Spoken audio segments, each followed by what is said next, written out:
Muito bem, pessoal. Então vamos dar sequência aqui no nosso estudo, na Roda da Vida. A gente está aqui na página 123,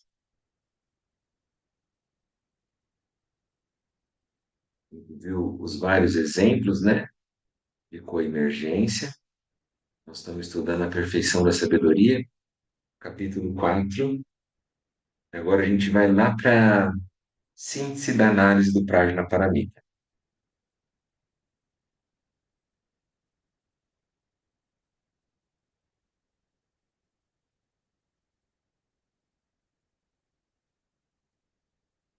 A gente tinha comentado, né, o finzinho lá na semana passada, paisagem, mandala e realidade de mundo, né? Então, se a gente muda internamente os referenciais que a gente filtra a nossa experiência, então vai surgir de uma outra maneira. E ele vai dizer lá, né, que aquilo que vemos e a nossa estrutura são a mesma coisa. E lembrando lá, a mente vê a própria mente, a mente vê a mente, né? Esse foi o mantra, né, vamos dizer assim, que a gente entoou agora nas últimas 2, 3 semanas. É o nosso treino. E o Prajnaparamita, que é a perfeição da sabedoria, ele vai querer mostrar para nós, apontar esse ponto, que todas as experiências elas são vazias de um conteúdo fixo, absoluto. É esse que é o ponto. Entende? Quando ele vai falar agora, ó, forma é vazio, vazio é forma. Forma nada mais é do que vazio, vazio nada mais é do que forma. Do mesmo modo, sensação, percepção, formação mental e consciência são vacuidade. Assim, Shariputra, todos os dharmas são vacuidade. Os dharmas são os fenômenos, eles são vazios de existência intrínseca nele, por ele mesmo. Então, a gente está lendo na página 123, né, do livro, e a gente leu esse trecho do Sutra do Coração, que é o trecho, vamos dizer assim, a essência, o cerne do ensinamento do Buda. Quando ele vai falar forma é vazio, vazio é forma, forma nada mais é do que vazio, vazio nada mais é do que forma, eu tenho que olhar esse ponto. Forma é tudo aquilo que eu discrimino, seja com olhos, ouvidos, nariz, língua, corpo, qualquer coisa eu posso reduzir a forma.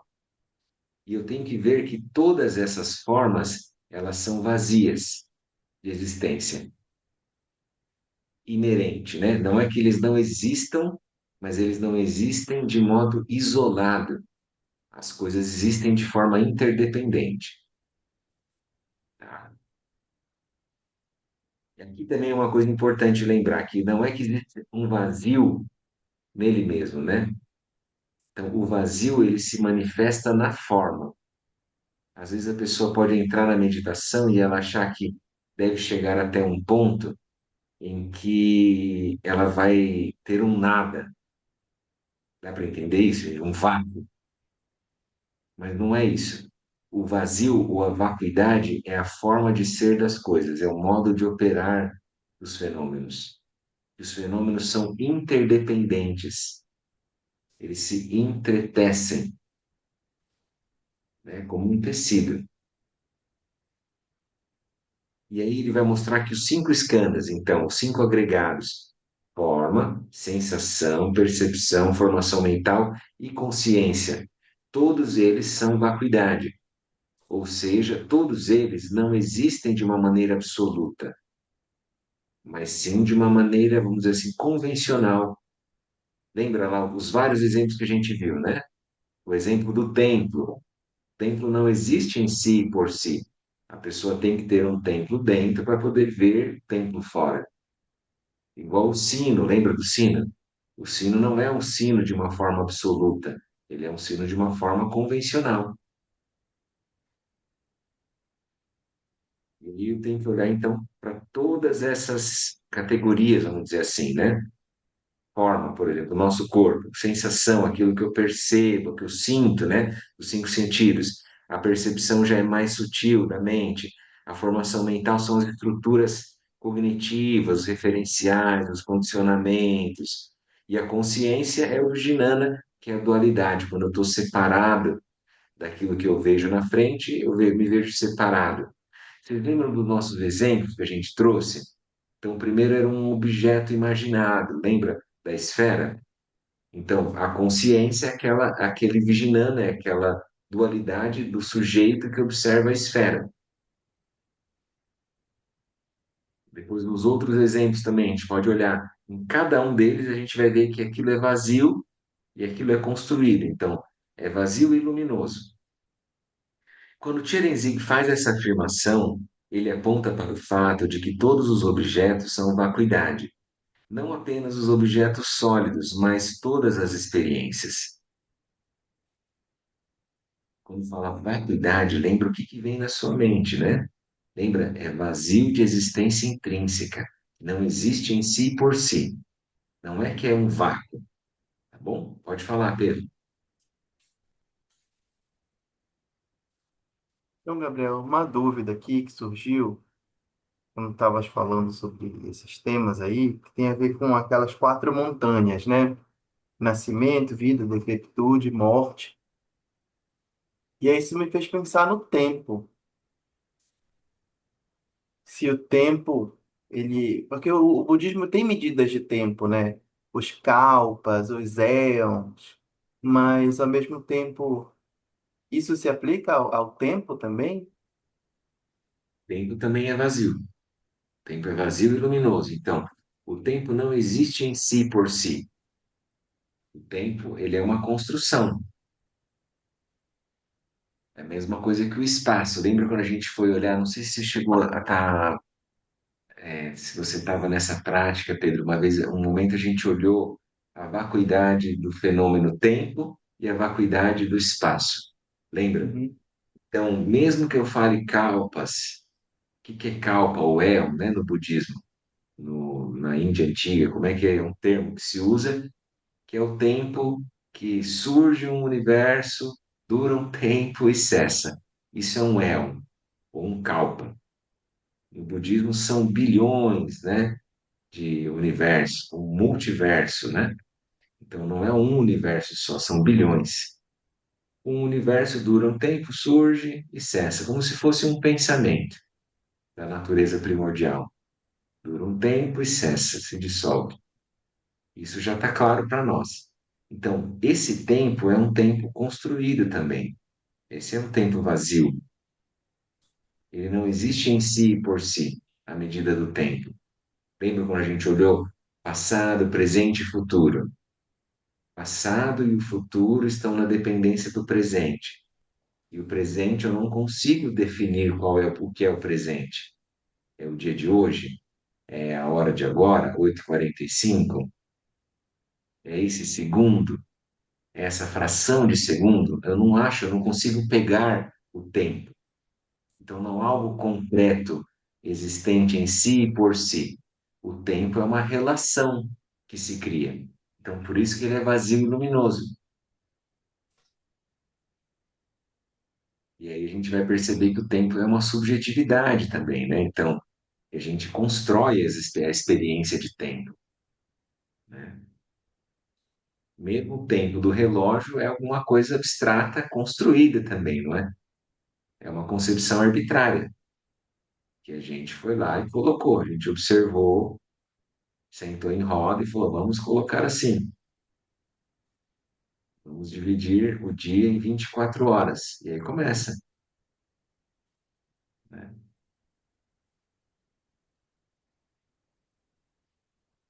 Aí ficou um pouco, Pedro, era esse sentido que você estava falando? Como é que é? Conta para mim.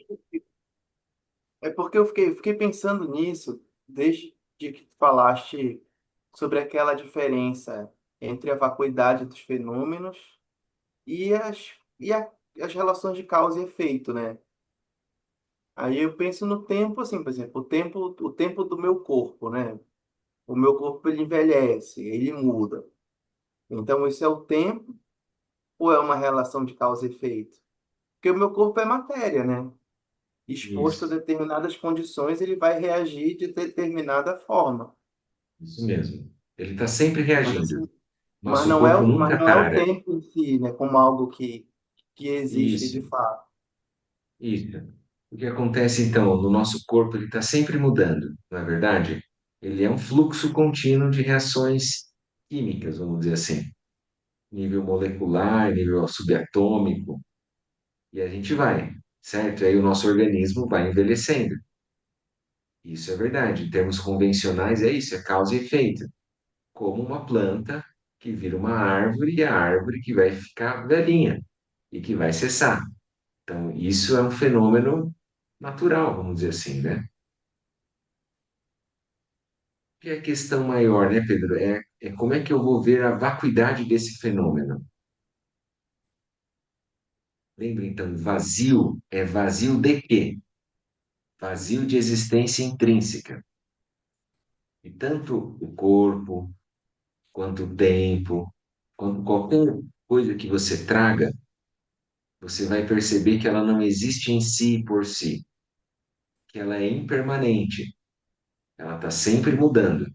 Ela não é um objeto fixo, uma bola de bilhar fixa que vai ser sempre do mesmo jeito. Ainda que na nossa mente a gente não carrega uma imagem do que seja o nosso corpo, essa imagem é uma fixação. A gente se relaciona às vezes com essa forma, e não nem tanto com o nosso corpo, mas como que eu imputo valor na imagem que eu crio do meu corpo.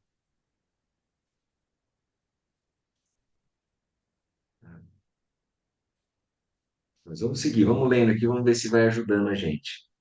Tá bom? Se precisar, a gente retoma aí. Vamos lá. Então, quando o Chelensik faz essa afirmação, ele aponta a forma vazio, vazio é forma, ele aponta para o fato de que todos os objetos são vacuidade, ou seja, vazio de existência intrínseca, são interdependentes. Não são apenas os objetos sólidos, mas todas as experiências. A palavra utilizada para se referir ao conjunto de objetos concretos e abstratos é Dharma, com inicial minúscula no budismo. Dharma, com inicial maiúscula, refere-se aos ensinamentos do Buda. Tudo que pode ser visto pela mente é vacuidade. Temos a experiência de que há um observador contemplando algo. Tudo que pode ser contemplado por esse observador está submetido à avidya, à dualidade, à ignorância, cegueira, e surge pelo poder da luminosidade. Então, a mente, ela é criativa, ela é luminosa, e aí faz surgir os objetos contemplados. Expressa a vacuidade diretamente, está submetido à impermanência e se situa no espaço cercado pelas quatro montanhas de nascimento, vida, decrepitude e morte. Todos os dharmas são vacuidade, os dharmas no sentido de fenômenos, portanto, podemos ultrapassá-los, inclusive os fenômenos de nascimento, vida, decrepitude e morte. No caso aí, vida seria doença também, né?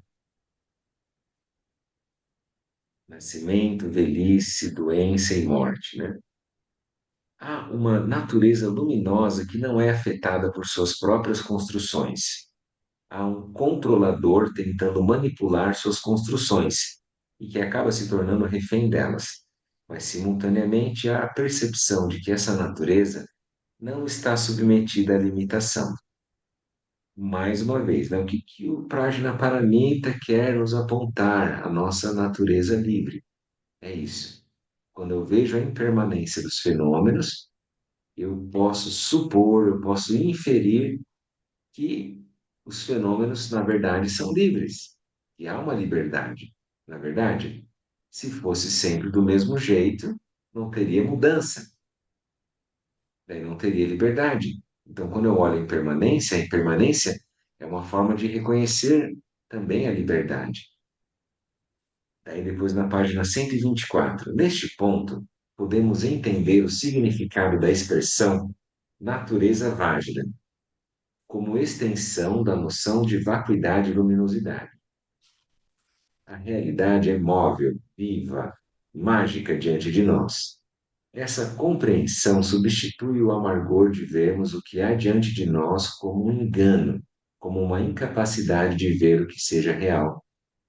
Com a noção da natureza vágira, vemos o aspecto lúdico, vivo e mágico do real.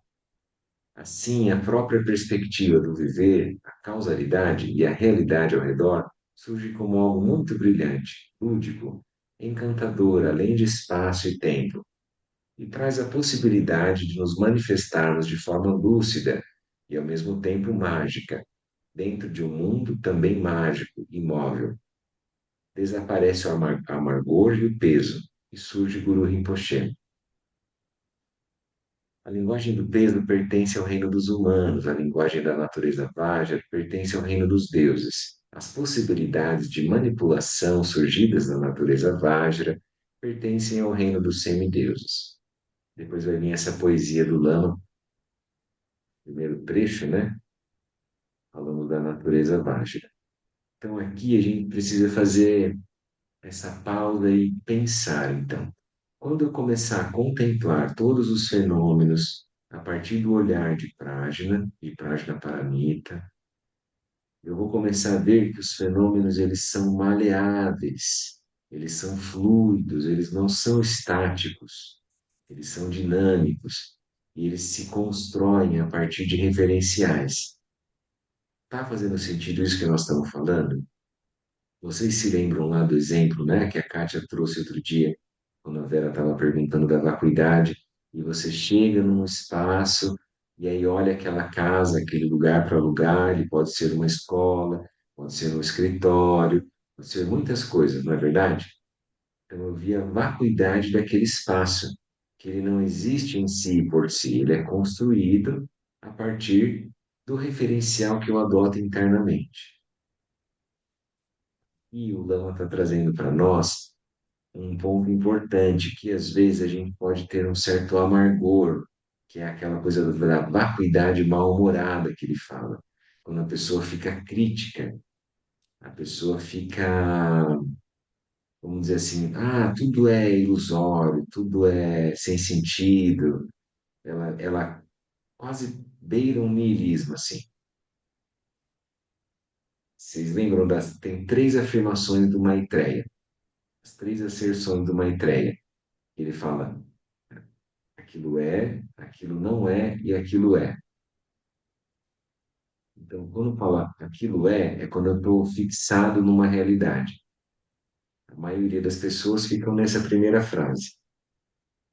Elas olham a realidade, elas acham que aquilo é assim, e ponto final. Depois a pessoa pode ler filosofia, sociologia, antropologia, psicologia, budismo, teosofia, qualquer coisa. Vai encontrar yoga, vai fazer outra, ela vai ver outras visões.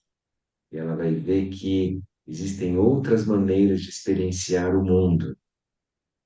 Daí ela começa vamos dizer assim, questionar suas verdades, certo?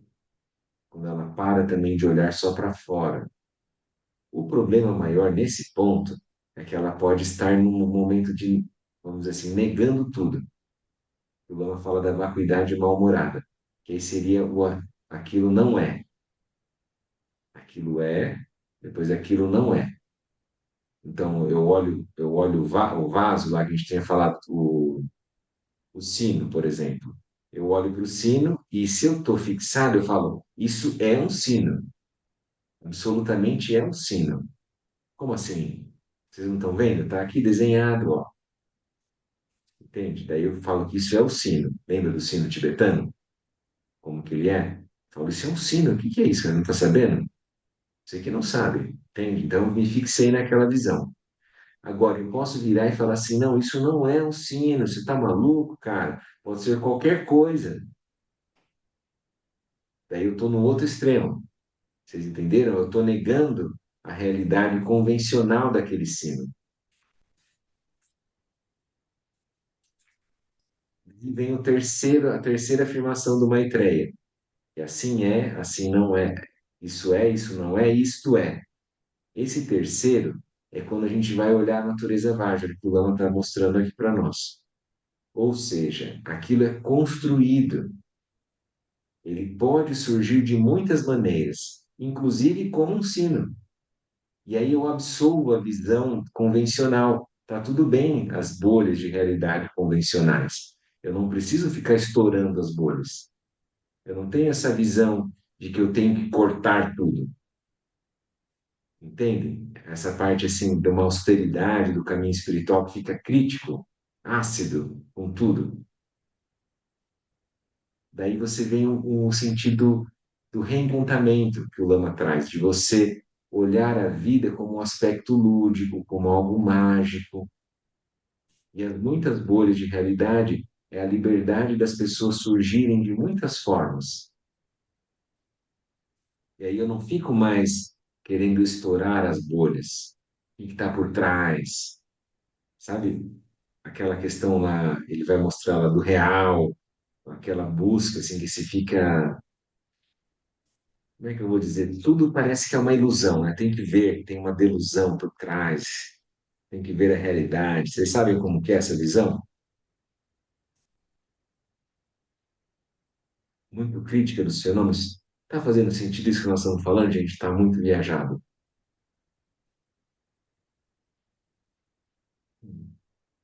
Se alguém quiser fazer alguma pergunta ou comentário, então lembre, né? A realidade é móvel, viva, mágica diante de nós. Então, para isso, no budismo tibetano, nós vamos falar natureza Vajra, natureza luminosa, vazia e luminosa ao mesmo tempo.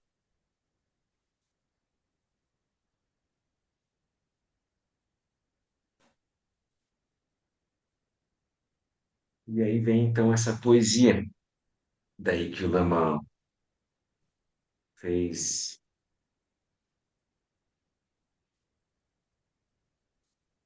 uma forma de expressar, né, essa visão. Então, daí na página 125, essa compreensão torna útil a contemplação dos versos. Então, vamos fazer um pouquinho de meditação e eu vou lendo para a gente poder contemplar esses versos. Lembra, então,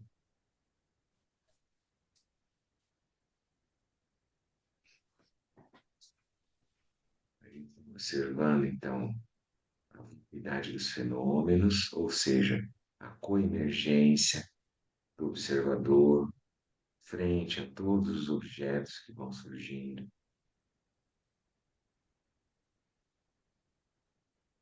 Contemplando Prajna Paramita,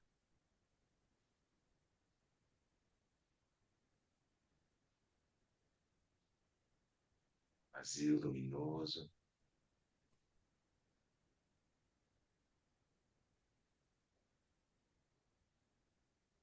Abra os olhos devagar e veja a realidade Vajra inteira diante de você. Respire devagar, sem esforço. Nada a ser sustentado, nada a ser criado ou visto. Naturalmente presente, apenas veja suavemente.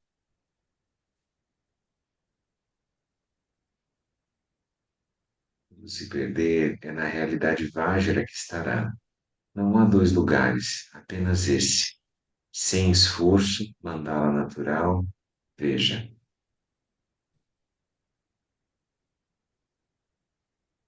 Corpo, energia, mente, paisagem, mandala, céu. Natureza Vajra tudo abarca. Sem esforço, sem tempo. Não é necessário obter algo, nem fixar-se. Veja,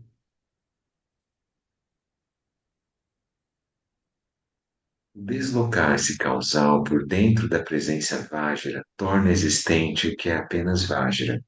Contemple isso.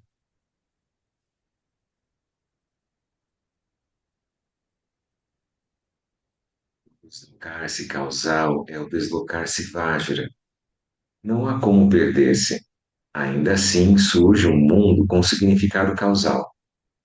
Fixado a isso, operamos a realidade Vajra e não vemos seus atributos completos e perdemos a capacidade de ver Vajra. Nenhum, nem outro, nem entre ou meio. Natureza primordial, Guru absoluto. Mãe do Samsara Vajra, mãe do Nirvana Vajra. Nada a fazer. Não perca o espetáculo.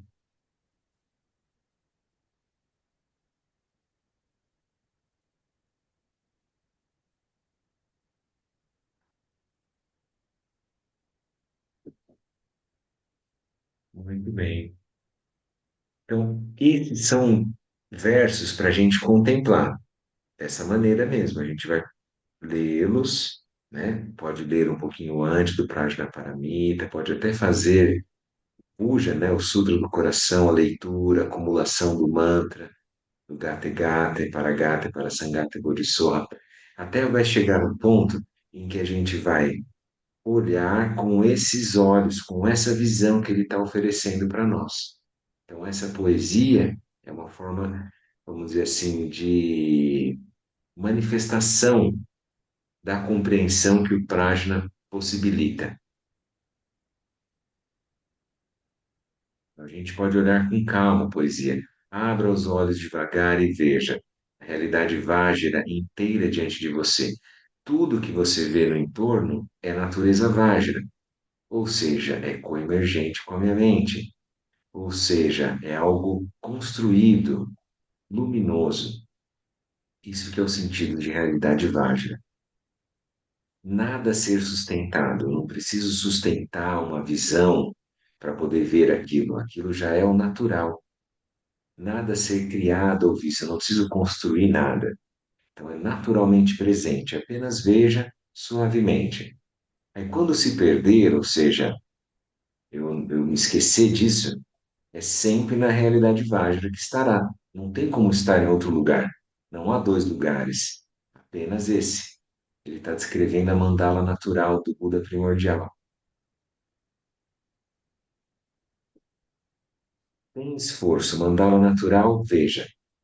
Aí o nosso corpo, a nossa energia, aquilo que eu chamo de mente, paisagem, a mandala, o céu, que é a abertura. Natureza Vajra, tudo abarca, tudo é natureza Vajra, vazia e luminosa. Sem esforço, sem tempo, não é necessário obter algo, nem fixar-se. Veja, então não é necessário obter qualquer coisa, porque tudo está dentro desse universo, desse mundo que é Vajra, dessa natureza primordial. Vai ficando um pouco mais sutil, mais etéreo, né? Mas é isso, a gente, quando eu tenho que buscar algo, obter algo, é porque eu estou na dualidade, até mesmo a iluminação, porque eu me sinto não iluminado. Entende? Eu construo o praticante que busca a iluminação. Então, não é necessário obter algo, nem a iluminação. A iluminação não é algo para se obter de fora e nem se fixar. Eu não vou me fixar a alguma coisa. Então, por isso que é dito que a gente tem que retornar a uma condição natural. Não é algo que eu vou agregar, que eu vou somar, que eu preciso obter. É muito mais abandonar visões estreitas e reconhecer aquilo que já está disponível. Depois ele vai falar, aí ele fala, veja, né? Muito nesse sentido de olhar. O deslocar-se causal por dentro da presença Vajra torna existente o que é apenas Vajra. Contemple isso. Então, se eu me deslocar de uma maneira condicionada, causal, dentro dessa liberdade, eu faço aquilo surgir como se fosse existente. Por exemplo, quando eu uso uma identidade. Uma pessoa é professora, daí ela surge dentro daquela identidade de professor, por exemplo. E aí ela torna existente aquilo. Mas aquilo era Vajra ou não? Sempre foi, não é? Se eu começo a me deslocar de uma certa forma, aí eu vou gerando um jeito de construir aquela experiência. Daí depois o deslocar-se causal, ou seja, manifestar-me de uma maneira condicionada, né, como dentro de uma bolha, uma identidade, é o deslocar-se Vajra. Na verdade, mesmo isso tem uma liberdade que eu posso fluir de muitas formas. Não há como perder-se. Ainda assim, surge um mundo com significado causal. Se eu sou um professor, surge toda aquela realidade no entorno. Aí, se eu estou fixado a isso, daí operamos a realidade Vajra, a grande liberdade, a abertura, e nós não vemos os atributos completos, né? Nós perdemos a capacidade de ver Vajra. A natureza primordial segue intacta, eu sempre estou dentro dela. E se eu estou fixado dentro de uma identidade, dentro de uma bolha, eu uso essa liberdade de uma maneira estreita e eu deixo de ver os outros atributos, entendeu?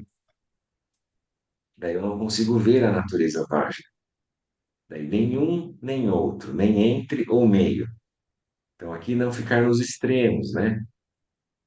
Natureza primordial, guru absoluto, essa liberdade, essa abertura, mãe do Sansara Vajra, ou seja, o Sansara, a experiência cíclica, a identidade, a bolha, também é Vajra. E mãe do Nirvana Vajra, Nirvana, essa sensação de paz, né, de bem-aventurança, de iluminação, entre aspas. Então, aí também é Vajra. Então não tem nada para fazer. Não perca o espetáculo. Então o que ele quer dizer é que a vida é esse maravilhamento, entendeu? Isso é como se fosse a terceira volta do Dharma. Na primeira volta do Dharma, eu tento domar a minha mente, renunciar àquilo que é negativo, né? Ter uma certa disciplina, ter uma ética. Na segunda volta do Dharma, daí eu tento treinar a minha mente para gerar compaixão, para ir treinar vendo a vacuidade. Daí na segunda, né? Na terceira volta do Dharma, eu preciso ver o aspecto luminoso da realidade. Então, por isso que um Dalai Lama, o Lama Santa, e outros mestres, eles não têm que ser estáticos, sério, austero. Não, eles brincam com a realidade. Eles têm uma outra experiência. Eles não estão presos numa realidade fixa, como é que as coisas são, de uma maneira sólida, congelada, cristalizada. Eles veem essa liberdade de construir, essa plasticidade, né?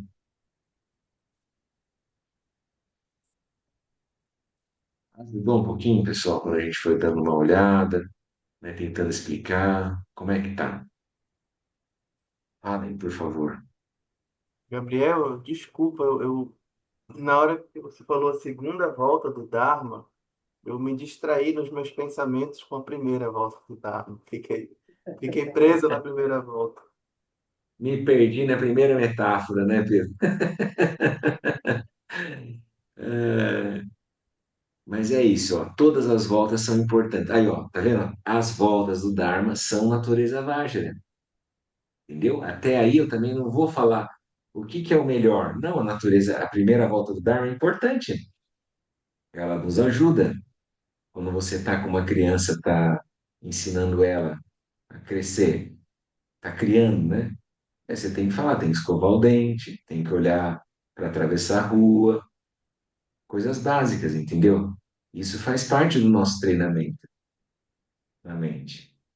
Então, evite ações negativas, produza ações positivas. É isso? Tá ótimo, né? A disciplina, a ética, a moralidade. Para que gerar mais confusão? Então, tá ótimo, excelente. Na segunda volta do Dharma, daí é o treinamento. Aí, meu treinamento vai ser em abrir o meu coração, de gerar compaixão pelos seres. Perceber que nós estamos interligados. Não adianta eu querer só a minha salvação pessoal, a minha liberação. Que nós somos seres de relação, interdependentes. Eu vou ter que incluir todos os seres. Daí começa o voto de Bodhicitta, o voto do Bodhisattva, né? O espírito despertar, a vontade de incluir todos os seres e perceber, cara, eu tenho que fazer um bom uso da minha vida. Eu preciso despertar de alguma forma. Se for possível, eu sei que isso vai reverberar nas pessoas com quem eu convivo. E aí eu vou começar a treinar no Prajnaparamita e assim vai. Faço os estudos. Na terceira volta do Dharma é quando eu for perceber, além da vacuidade mal-humorada, né, que é aquela coisa crítica, de olhar objetos, tipo assim, ó, eu olho a imagem do cubo e eu falo, vocês não estão vendo que isso daqui é um cubo? Isso aqui é um cubo. Eu falo, isso daqui nunca foi um cubo.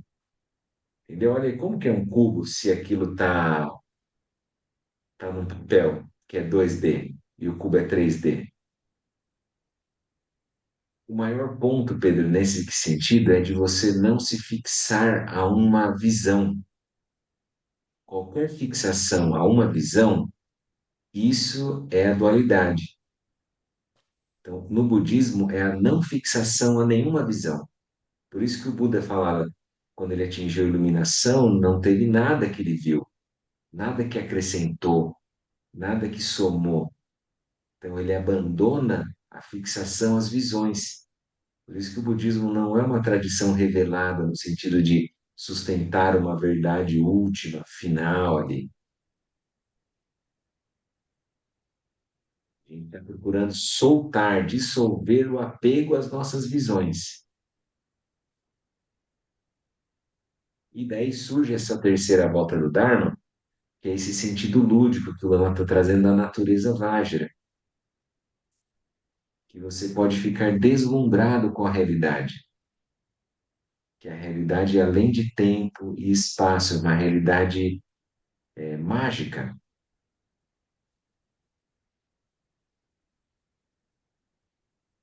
E a gente construiu, né? E segue construindo. Na verdade, a gente usa a nossa energia, a nossa mente, a nossa posição de mente para construir a experiência. Então, tudo que nós estamos vivendo no entorno é uma forma de expressar nossa própria mente, vamos dizer assim, nosso próprio referencial, né?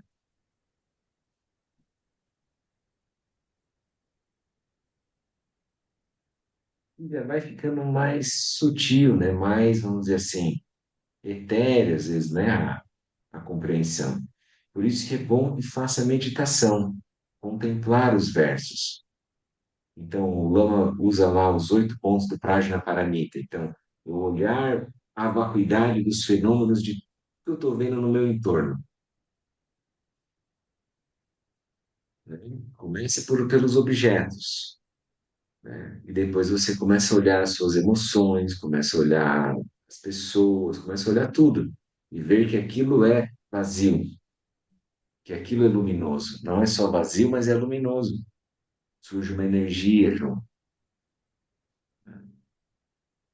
E aí depois eu posso contemplar esses versos aqui, né, que ele traz da natureza primordial aqui, né, da natureza Vajra. Alguém tem alguma pergunta? Eu acho que hoje nós vamos ficar por aqui, já tá bom, né? Tem bastante coisa. Ô, Gabriel, eu estava outro dia, enfim, né, tentando é, fazer a distinção entre Vraja e a sílaba rum, né? Porque, não sei, pareceu o significado assim semelhante, né? Depois lendo, daí até li um texto que falava que, tipo, Vraja é como se fosse o raio e a sílaba é como se fosse o trovão, né? É como se ela fosse uma manifestação de som do que seria o Vraja, né? Mas enfim, né? Fiquei com essa, né? Com essa dúvida, assim, se realmente fazia sentido ou não, sabe? Não, tá bom, é bonito. São maneiras poéticas de descrever aquilo, sabe, Yolanda? Tá ótimo. Às vezes o pessoal fala da sílaba A, o Prajnaparamita resume tudo na sílaba A, que é essa vacuidade, ou essa luminosidade, porque é esse que é o ponto, vai ser uma união de vacuidade com luminosidade, no mesmo fenômeno, na mesma expressão, vamos dizer assim.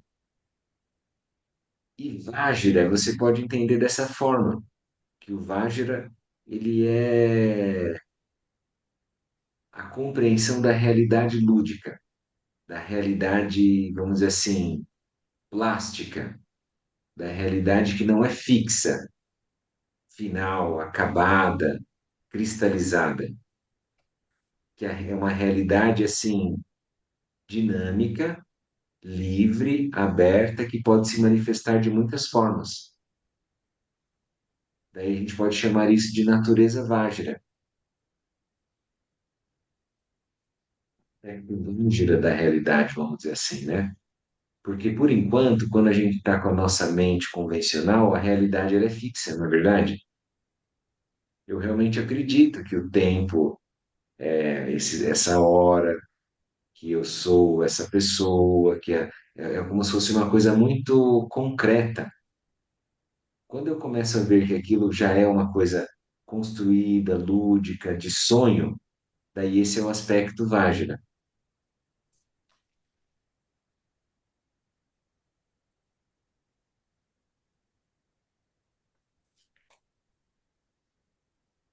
Ficou legal esse do trovão e do raio, né? né? Eu achei bem, né, na hora esclareceu bastante, mas daí a sílaba um, e a sílaba a, daí qual que é a distinção disso? Então, daí vai ter, então, isso daí dentro da mística, vamos dizer assim, do budismo tibetano, tem o Om Ahum, que é o corpo, fala e mente. Cada um vai ser visualizado em um ponto. Então, isso seria o Vajrayana com sinais que eu posso usar de meios hábeis, vamos dizer assim, de um treinamento, né? São sílabas, vamos dizer assim. Sílaba semente, sílaba raiz, que vai usar para treinar sua mente, treinar a sua energia, né?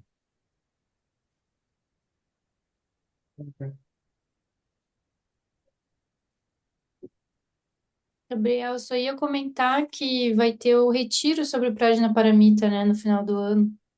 Isso, é isso mesmo. Quem puder, né? Dá para aprofundar, com certeza. Sim, a própria perspectiva de do viver a causalidade e a realidade ao redor surge como algo muito brilhante, lúdico, encantador, além de espaço e tempo, e traz a possibilidade de nos manifestarmos de forma lúcida e, ao mesmo tempo, mágica, dentro de um mundo também mágico, imóvel. Tá vendo? Aqui ele está descrevendo aquilo que é natureza Vajra. Na página 124, o final do da primeira estrofe ali, né? Do primeiro parágrafo, tem uma primeira, segunda, terceira, quarta, quinta frase ali.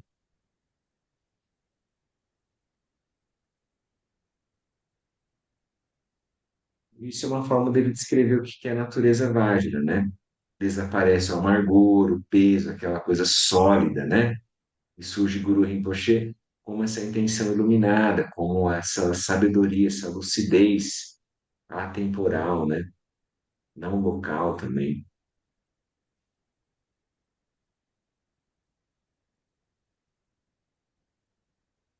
Muito bem, pessoal.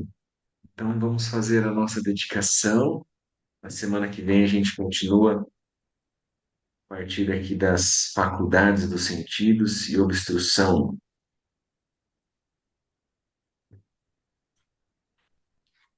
Vamos tentando elucidar, né? Se a gente falar então, natureza Vajra, o que que vem na mente? Lúdica, natureza plástica, não fixa, natureza livre. É esse que é o sentido que ele está querendo dizer. Além das construções. É como se a gente olhasse além da bolha. Existe a bolha de realidade, mas tem algo que constrói a bolha. Se eu percebo isso, eu já começo a me aproximar da experiência de natureza vagem. Alguém quer falar mais alguma coisa, fazer alguma pergunta, comentário?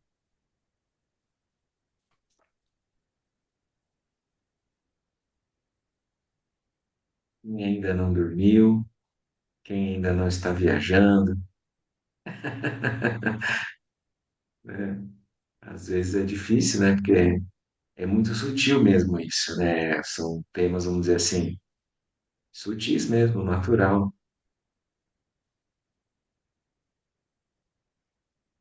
Bom, isso aí é como se fosse assim, ó, lampejos que o Lama está dando para nós, né? E a gente olha aquilo e a gente procura ampliar a nossa visão, né? Só da gente não ficar tão fixo, aguerrido, panfletário com a nossa visão de mundo, já é muito bom.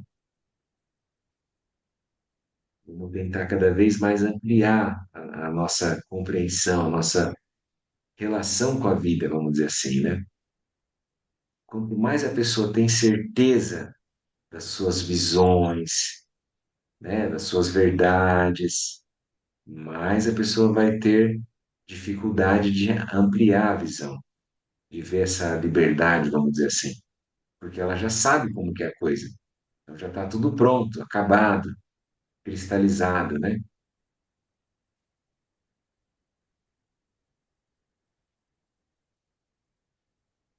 Então vamos lá, vou colocar então para a gente fazer a nossa oração de dedicação.